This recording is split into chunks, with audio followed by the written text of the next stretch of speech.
welcome back to this week's episode. The weather's not quite as good, but we are working on, we're supposed to be working on the subframe mount on this side to recreate what we did last week, but that was not the case. So it's actually starting on repairing the inner sill on this side. So you'll see that the rust I found on the subframe mount spread a little bit more widely than it did on the side from last week, so it all snowballed into me deciding to just do a full repair of this side, which seems a little bit random, like I'm bouncing from side to side, but that's not entirely inaccurate. But anyway, that's what we're doing this week. So this is how it looks on the other side. Obviously same location, the hole is slightly worse, but I don't think it should give us too much problems because we managed to fix the other side and it's the same patch. So similar to last time, first thing I'm going to do is grind back and have a poke around and see where is good here and where is not good, so I know where I have to make the panel. I can tell that this damage goes slightly higher up, which will make it a little bit difficult to make that part.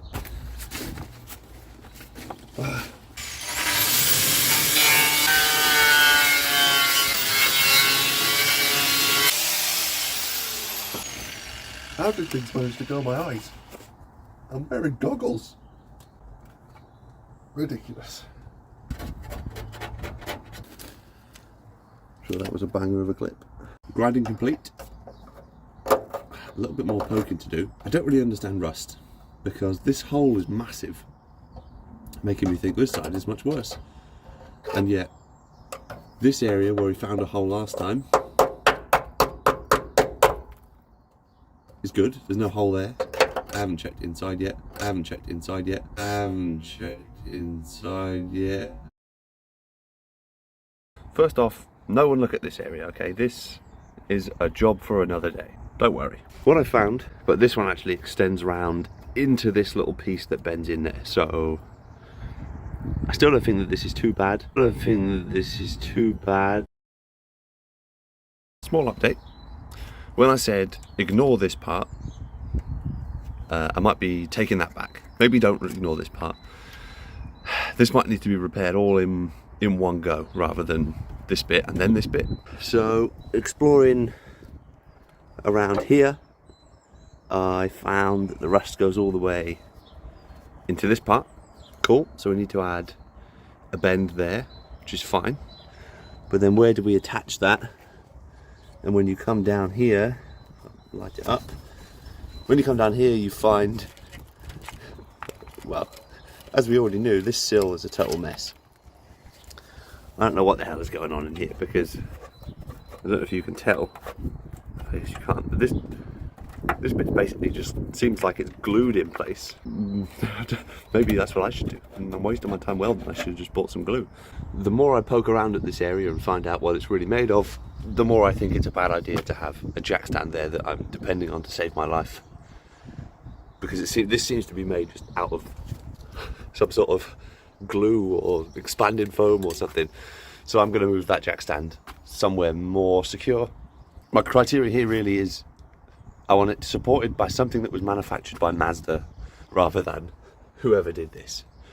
So we'll do that quickly. Just a side note on this jack. It's a 3-ton jack, and I got that because it was only about 10 pounds more than the smaller one. But what I didn't consider was this thing weighs about 3 tons and it's so difficult to move around.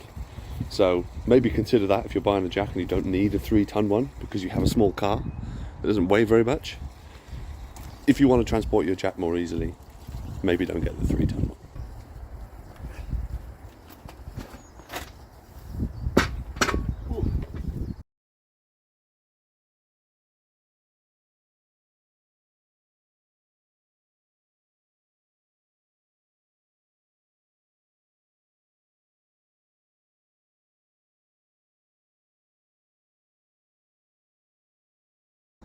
So there we go. Now it's no longer supported on that. It's somewhere that looks, look, even if that's not perfect, this is what it was on before. Come on, give me a break.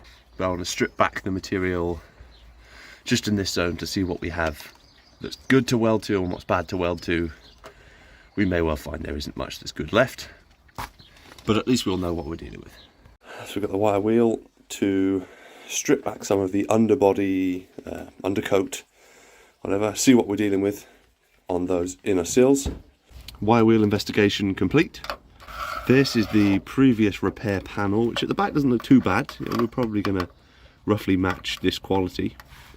At the front has not fared so well. So my plan is two stages, two parts I'm going to make.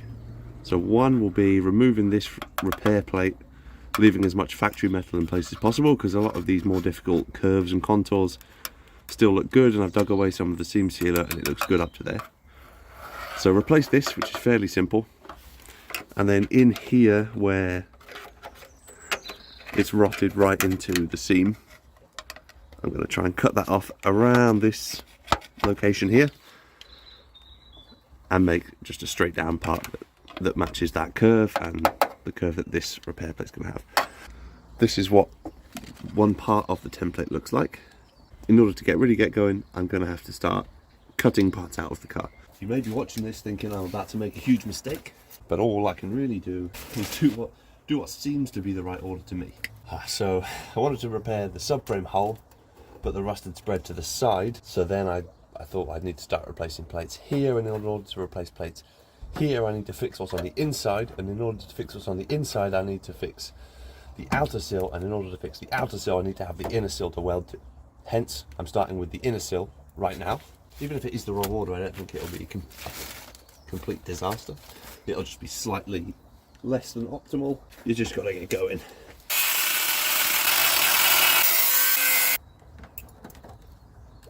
Oh, it's grim in there. It's grim in there. There's a lot of... there's just a lot of material in there.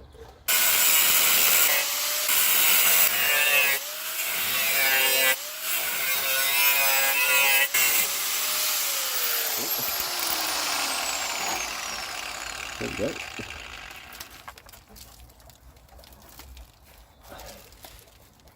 Well, there's the mysterious plate that was in there just floating around. It shows no signs of having been welded anywhere. So I think I can at least do better than that. Look at this. I didn't even cut that part and it's fallen off. It seems like the previous repair was really done with a kind of less is more approach.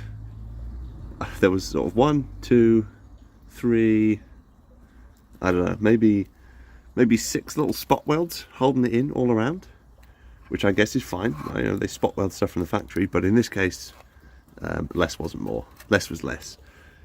It was not an adequate repair. I needed to get in from this side of the repair, so cut out another bit of the panel from the wheel arch here, and inside there doesn't actually look too bad. Just gone over with the wire wheel. That's mostly just surface rust.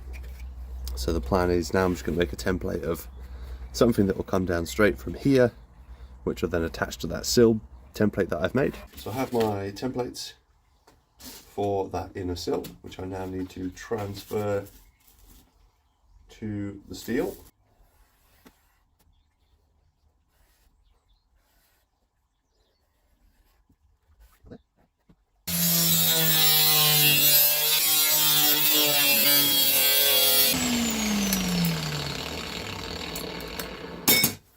Need to transfer the location of this bend, where the pinch weld will be, onto the steel. And I've used my lovely Toyo calipers. Oh, feels wrong. This is where I probably could do with having a vise, I would say.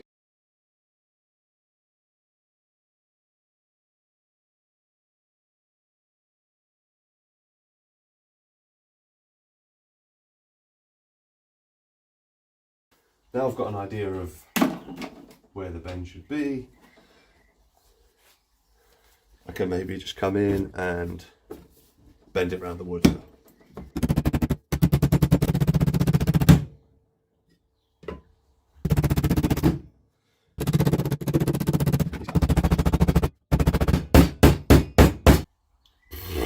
Good enough. There you go, on the car, offered up. it's looking pretty good. Now, how this is going to be, you can see this, that has a slight curve, and this section that mates up to it is just needs to match that curve. With all of the professional tools I have available to me, the best sheet metal tools, millions of years of evolution, show there, that's a pretty decent join, pretty decent match of the curves. Here is roughly how we're looking on the car. Pretty good, if I do say so myself. Slightly more trimming needed. You can't really see, yeah. This edge, whatever. This edge here, just take a little bit of more material off. Actually, I may change of plans on the fly. I'm going to leave that material there, and I'm going to weld it, and I'll remove it after I've welded it, because I think it will be easier if I'm welding like this as opposed to right on the edge of the material. So the next thing I need to figure out is how I'm going to clamp this in this position while I weld. So I'll come back. Next clip you'll see I'll have figured that out. Okay, didn't take too long. This is the plan. Clamped a bit of scrap to the back of it, which lets it stand up, and then bounce it in place. Weld along there. Not so much car related, but this is one other change I've made this week. So I was having trouble with the welding gas bottles, the disposable ones, being quite unstable and falling over. So what I've done is I have 3D printed a stand for it. So now hopefully it will fall over slightly less regularly.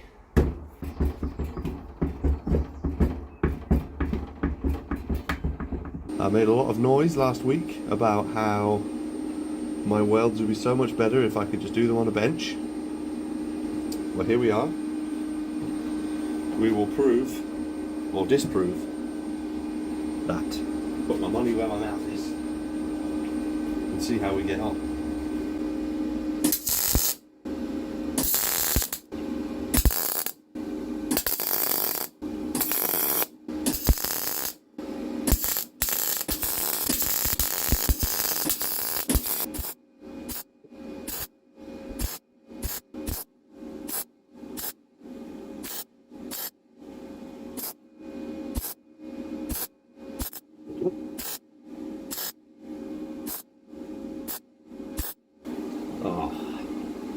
I think there's been a professional in here. Look at this. This is pretty good for me. Here you have the finished product.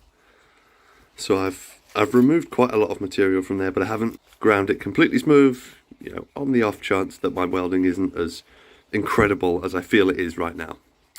So I've left some material on the welds there. But overall, still very happy with this. I'll go offer it up on the car and just show you how well it fits.